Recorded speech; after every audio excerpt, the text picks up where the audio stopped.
Ow.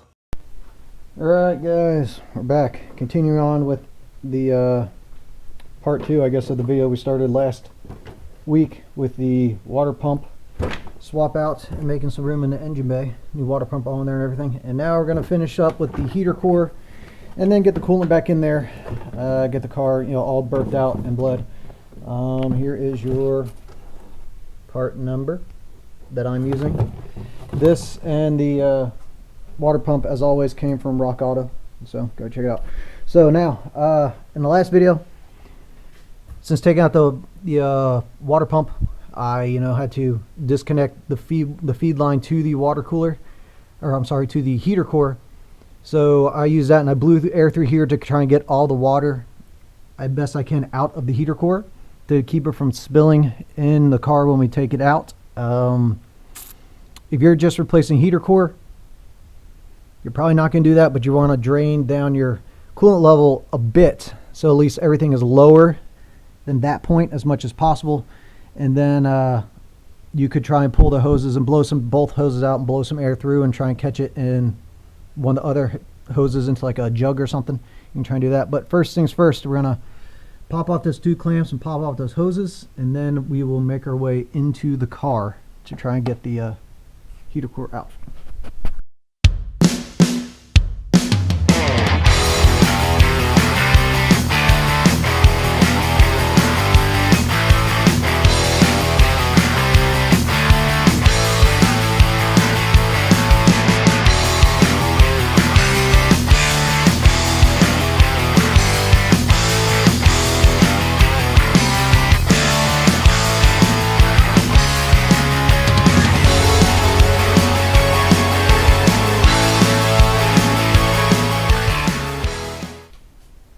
Okay, that was a pain in the ass. That one hose clamp was locked up. I think we're gonna have to go and get some 5/8 hose to replace that, because the end of it kind of got torn. I don't know if I have enough. I think I have enough to play. I just cut that end off and put another clamp on there. I think I'll be able to do that. Alright, time to go inside the car and remove the panels to try and get that out. Okay, we're in the car now. Obviously, can't see anything. So if your heater core is leaking, the way you usually know is right down here. You have a puddle of coolant since it's up underneath the dash. So what we need to do, though, is to get to it. And we have, well, depending on your car, you may or may not have a kick panel on it. And if you do have a kick panel on it, these cars are so old, what generally happens is it's usually a combination of random bolts and screws. So can't tell you what size it is to get this off. We'll just start messing around and see, and we'll take this panel off here. I don't know if I'm going to be able to kind of do it while holding the camera. I will be back once I have this panel off, and I think there's like bolt. I think maybe a bolt or 2 back here, and there's like a little tab or something that kind of locks onto back there. I'll show you when I get this out. Okay, my panel's out, and it was comprised of a bolt and 2 completely different screws. So pretty standard for a car this old. So move that out of the way. Now we have, I'll get over there without spilling. Okay.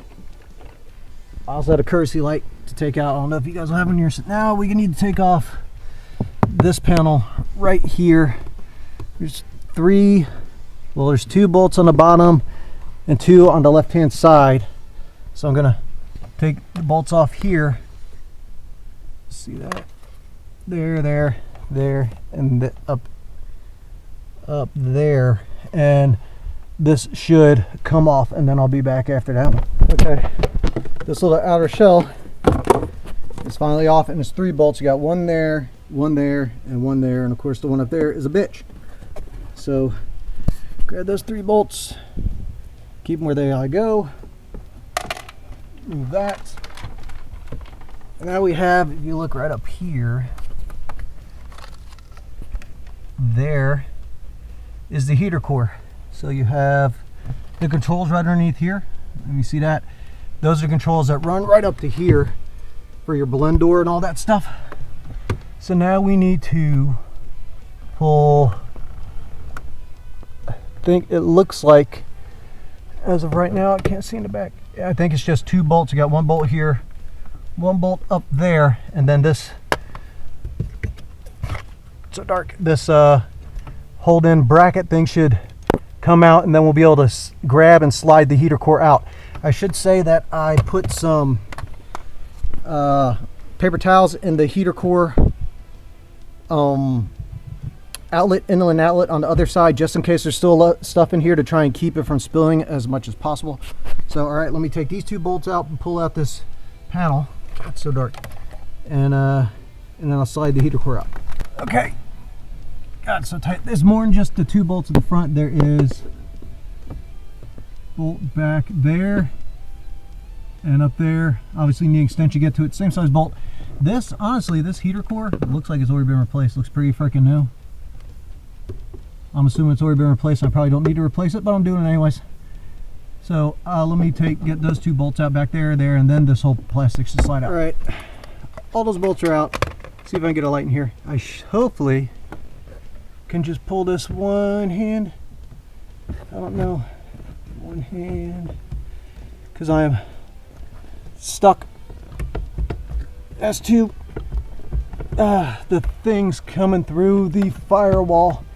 That's kind of sticking point, so you got to kind of pull it out. And I did bend that one trying to get that hose off. I think I'm gonna have to push from the firewall side. Hang on.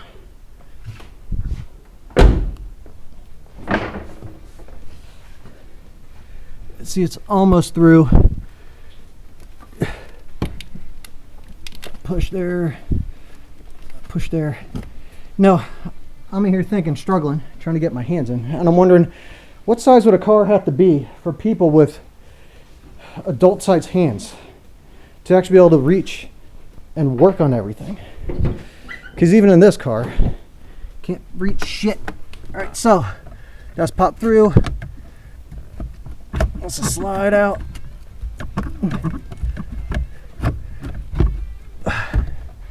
I gotta take this bottom bolt out real quick to give me some room here. Hang on. Okay, there's this one little bolt here that I thought was originally part of the outer door, or the outer panel that covers this, that I had to pop out. There you go, pops right out. Okay, so that, kind of lean it back so it doesn't spill. All right, there you go. Spectra 13 and 15. That's the one that's in there. Obviously, it's the aftermarket one, I believe. Huh.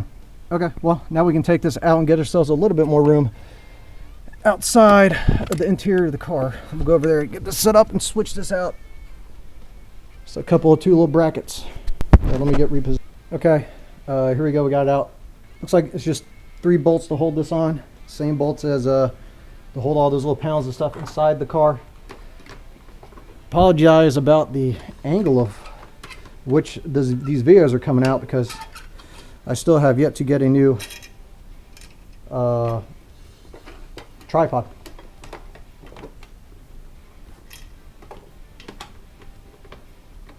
You really don't want that to fit in there, do you? Let's take this one out.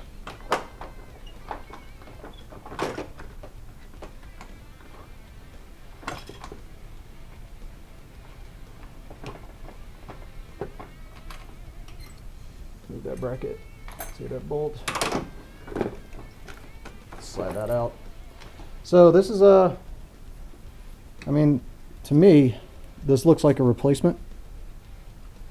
I got most of the coolant out. Pretty good. So here you go. Grab that real quick.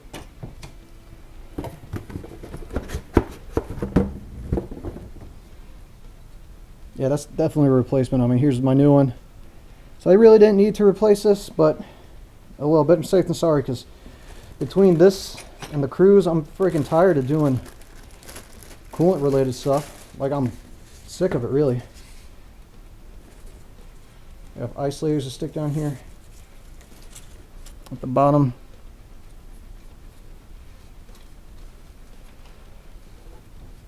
It's stuck right there. I don't know why they made these so long. Stick this up top and I'll just cut those off.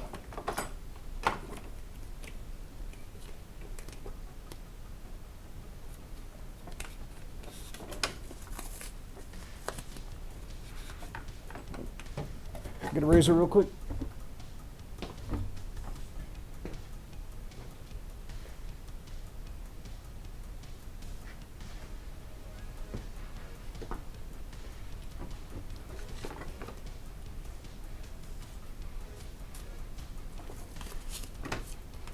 There.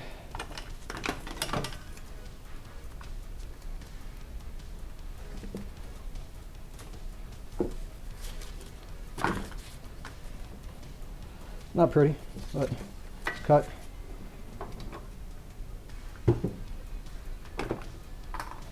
Slide this back in there. I mean, doing this actual part with the, let me get this position correctly. Just gotta get on the correct sides of the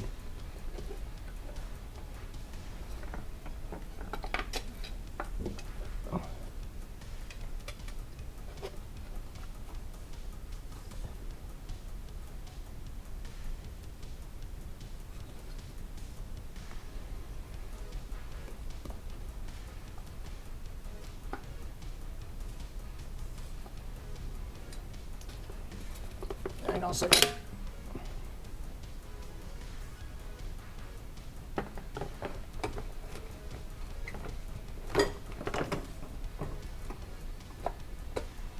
I was babbling when I took this out and didn't see exactly where it was sitting in there.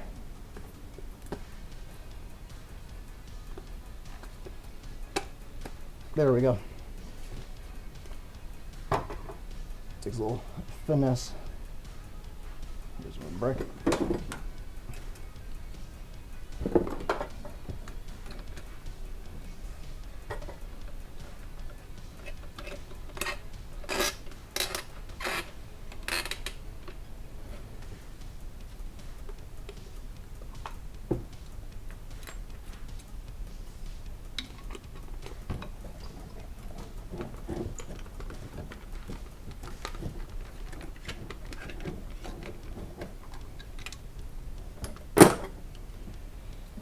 Alright, that, and then I'm just going to slide this back up. I'm going to leave these on as it goes through the firewall to make sure nothing gets kind of dropped in there or anything. And then it's just reinstalling it, hooking everything back up kind of the way you took it out. I don't know if I really need to show you that, guys. I think you know, you're just working backwards at this point in time, so it's probably fairly easy. I mean, well, it's already out, but I'm saying it's probably pretty easy just to, you know, put it back in the way you took it out. I may or may not have to replace that one hose there. I got to cut off the very end and see if I still have enough length to hook it onto this and still have enough play without it getting pulled and popping off. But yeah, I mean, that's how you replace this. I mean, maybe I'll just do a quick cut of me sliding. Well, no, you can't see anything anyways. So anyways, I'm just going to put this back up in our dash, slide it back in, 4 bolts. Okay. Then you will put the dust shield thingy back on there over top of that, and then you'll put the bottom paddle back on and hook up your hoses, and then you just go through the process of burping your car like you would after you replace or you drain coolant, flush out at all, which is you fill up the radiator as high as you can with water, start the car up, or your coolant, start the car up, let go, and run and run and run. Well, don't fill it right up to the top because it will expand a little bit before the thermostat opens up. Once the thermostat opens up, it'll suck the coolant down, and you keep dumping up until it gets to the point to where it's not being sucked through the car anymore, and you see the level rise. Then you put the cap on, and then you dump water into the reservoir and let it run for a bit, and then you'll turn the car off, let it cool, and you come back, and all the stuff should be burped out of that. It's pretty easy with old school style cooling systems. All the water should be burped out at that point in time, and then you'll just come back when it's cold and fill up your reservoir to the full cold mark. And I mean, that will be how you do it. It is advisable while you're doing this, like I said in the other video, if you want to change your hoses. At the same time, since you already got stuff off, especially the radiator hoses when you're doing the water pump, go ahead and do that. You don't necessarily want to reuse coolant unless you're like me, which I'm going to reuse it because I just, did, less than 200 miles ago, to be generous. I replaced the radiator and all that stuff, so that's all fresh coolant in there. And that was after the coolant was already swapped out once before to change out the thermostat and put all new coolant in there. So I'm going to reuse mine. I'm going to screen it out to make sure all the junk and funky stuff that fell in there while I was doing this process does not get back into the engine. But yeah, that's it. That's how you replace this. Last video is how to replace the water pump. I think that's all I got for you guys today. So like, comment, subscribe, all that stuff, and I will see you guys next time.